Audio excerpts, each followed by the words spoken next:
Mõtlesin, et räägin täna lestapüügist, et kuna august on poole peal ja lestapüügi hooaeg hakkab pihta, siis kõik varustuse sa leiad Veefishist alates lestapüügirakendustest kuni hõngedeni välja, samamoodi matkalaud, magamiskott, telk, mida iganes sul vaja läheb, tool, mis on ülimugav, kui oled rannas, viskad rakendused sisse ja kaasas võiks muidugi olla krevette, usse ja võib-olla ka mingid räimetükke.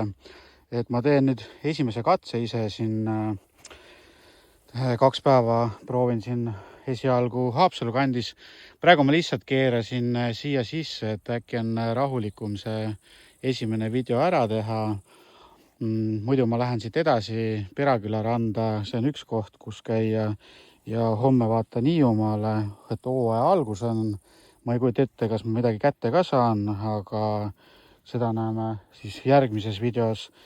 Ja muidugi telk, süsteemid üles ja teeme süüa pärast, kui õnnestub kätte saada. Ja mis siin ikka, näeme kalal ja lähme matkama, et kõik varustus Veefishist, et tulge astuge läbi ja nautige augustit ja septembrit lesta püüdes ja matkates.